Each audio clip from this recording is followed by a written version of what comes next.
Welcome to Dance to Heal. I'm your host, Jenny C. Cohen. Join me as I share stories of how dance and movement can bring healing in a way that is safe and tailored to your life. I'm a cancer survivor, mother of two, and an award-winning performer who found that movement was vital to my recovery. I created Dance to Heal Wellness and also authored the best-selling book, Outside of Recovery, Dancing My Way Back to Myself After Breast Cancer. I will bring new techniques to help you on your dance journey and healing path. Are you ready to move? Dance to Heal starts now. Welcome to this week's Dance to Heal podcast. On the agenda is talking about what I really think everyone needs to know as they finish up their cancer treatment. Here's the thing. You're never really quite done with it, okay? Really.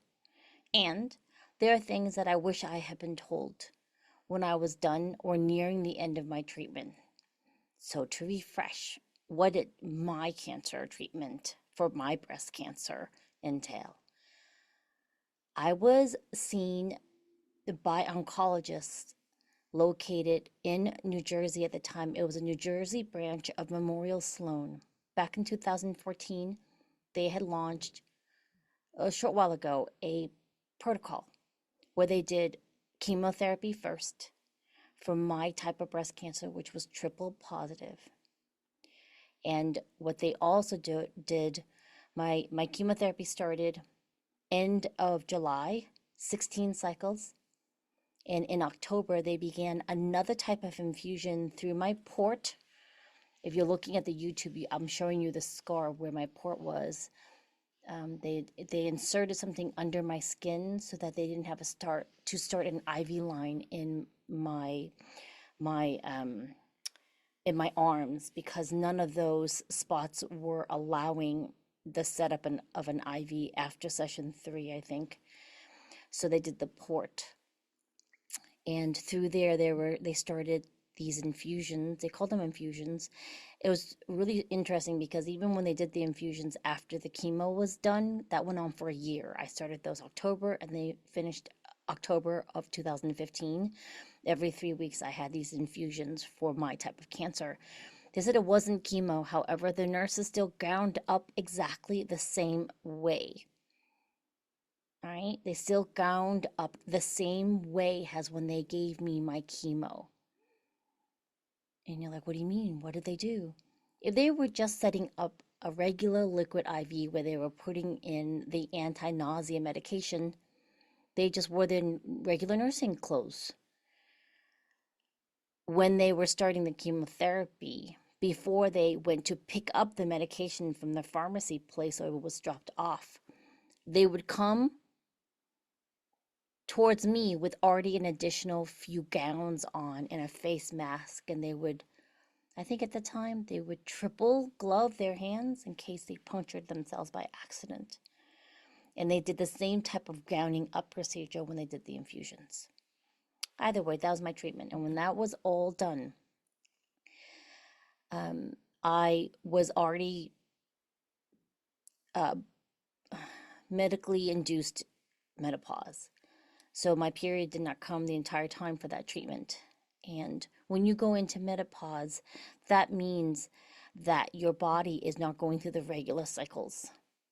All right? On top of that, they put me on tamoxifen, which is just another way of regulating something else that I was positively causing my cancer, right? And the bottom line is that it messes with your hormones. And hormones, they're now directly correlating to health of your brain, your organs, your bones. If you did not have any history of anything like osteoporosis or even urinary tract infections, those are actually things you are now prone to. Let me explain without getting technical, because technically you can look these up and also question your doctors, right? For me, because, and this is real talk moment, folks, this is really important that no one talks about, and it's important. When I was going into menopause, that meant that my body wasn't going through regular cycles. And while I really appreciated not using or having the need of monthly period supplies, I didn't realize that ultimately it was going to affect the health of my body. For lack of better words, my hoo-ha. Yeah? So it'll undergoing changes when you're going through menopause, which can lead to a propensity towards urinary tract infections. Urinary tract infections, when you first catch them, they're pretty benign. However, to have them a lot or not to realize you're having them can lead to health complications. No one told me that, right? I was rear-ended in a car accident, and because I had osteoporosis, which is decreased bone density in my back and neck from having been in early menopause, I ended up with whiplash and an SI injury that if I had not undergone the chemotherapy and that had decimated the integrity of my body, I would have, the doctors were saying that it was greatly affected by that. So I couldn't bounce back and I had to go through more complicated therapies to help with that. So I'm really explaining to you that it does affect everything. I ended up with neuropathies in my hands and feet, which means basically, so real talk, right? You're undergoing, especially if you've gone through chemotherapy. Chemo, they haven't figured out a way to just target the cancer. It goes throughout your body. Sometimes it will go into your extremities in such a way you have nerve damage. So I'm holding up a mug now. I would think I was holding a mug and not hold tight enough. It would slip through my hands. I broke many a favorite mug in this way. If you're if you have neuropathies in your feet, it would feel as if even after the chemo was done and I was going through radiation, even then, either my feet below the knees and sometimes above the knees would feel wooden. The swelling would increase more if I got tired quicker than it was before. And numbness. It felt as if I had 6 pairs of woolen socks all wrinkled at the same time on. That's how uncomfortable it can feel.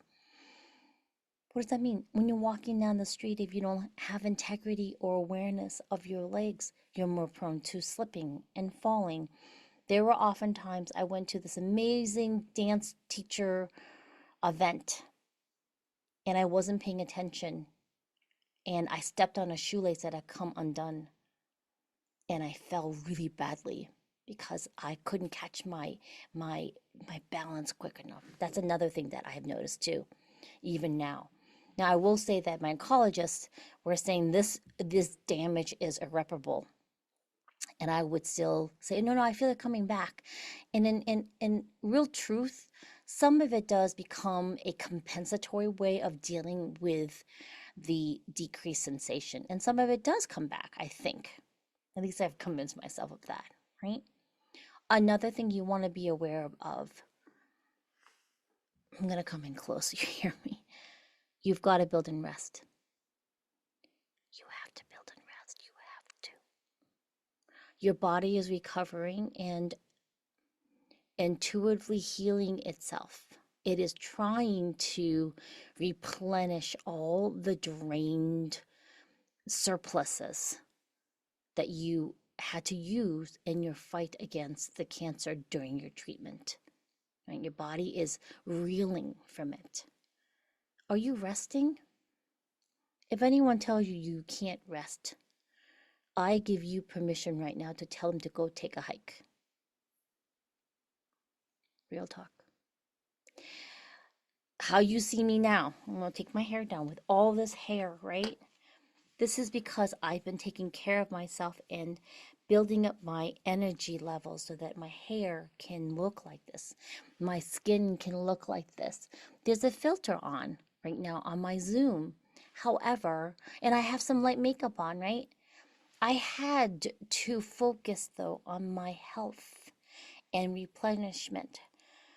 My platform is the outside in, meaning even something as simple as putting in therapeutic massages. Be really careful if you've had any type of lymph node dissection in your armpits, you need to work with someone that's not going to yank and pull on that arm because you might have a when I was first recovering that first year, I would go to unqualified massage therapists that would hurt me, and then this arm would swell up. You have to be aware of that. You want to be aware of your immune system being compromised. I did speak about the things that we use now, the air tamers and the air filters that we use. You still want to be aware of the need for that because your immune system is now compromised. Even something as simple as skin products. You want to take care of that. How much are you hydrating? I'm going to show you my sippy cup that I got. We do subscriptions or for the cat lady. You can tell I'm showing the audience how blurred the whole front of my thing is of my sippy cup. It's all like gone now from being washed so many times. In here, I drink always at least one of these with a pack of sugar-free. Sugar-free. You don't want more sugar in your system anymore. Sugar-free liquid IV. I drink one of these per day. I also get the liquid IV. I'm sorry, the not liquid IV, the sugar-free powder packets of the Pedialyte, the sugar-free packets, because the sugar-free bottles were costing too much money. So we got the sugar-free packets, and I'll do a packet in a bigger bottle, like twice the size of water a day. I now put, as part of my regimen for bedtime, I take magnesium glycinate pills to regulate my system. All right. What are you doing though to compute what you need? Are you doing that? You need to do that. Anytime you're recovering from an extreme situation similar to cancer, you want to be taking the time. What does my body need? Are you getting enough sleep? Restful sleep, meaning going to bed at a regular time instead of going to bed at 3 and then trying to catch the 8 hours, right? Few of us have that time. This is a truth moment. What are you doing to give your body a chance to recover? All right. I also want to take this time to invite you to the Sweet Life Retreat next week. This is the time, this is the call to action for you. We'll put in the link for registration. It's not free. Why? Why? Because if you pay for it, you'll show up. Okay? Every separate day of the retreat, different speakers will unlock for you to access their talk and interview with me. Why? Because we forget. We forget to do things like this for yourself. If you've gone through any type of cancer treatment or life treatment or extreme thing, your well is empty.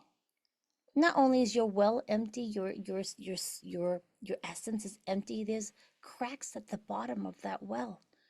What are you doing to shore up the well before you fill it? Right? There are these cool memes now about how like you fill with dirty water and like every generation you clean it out. And listen, there's not even any water. Your container has holes in it. What are you doing to shore up that container before you replenish yourself? Sweet Life Retreat is to help you do that. We're going to look at all these different areas of life, use of community, faith, people that I intimately have either worked with, people I look up to, ways for you to start looking at your life for your sweet life. What are you doing for your sweet life? All right. I think you get the gist of it. Outside in, take care of your whole body. Outside in, and then what are you doing now to relook at your life because you have a second chance? Okay, I wrote a book. I'm going to show you the book cover right here. Outside in Recovery. Look, that's me. My very first photo shoot. Okay, dancing my way back to myself after breast cancer. Outside in Recovery. The book talks about different things that you need to be looking at. We all went through a big T, folks. We went through the pandemic. I invite you to come back to your body. This course is going to launch with this book soon. You can just get the book. It's fine. Get the book and start reading it. Reach out to me if you have any questions about that. All right. It's been so wonderful. Thank you so much for coming here. We'll see you next time. Thanks for listening to Dance to Heal with Jenny C. Cohen. Come back next time to hear stories of recovery through movement and learn more ways that you can move your body. To work with me and continue your journey, visit OutsideInRecovery.com. Are you ready to move?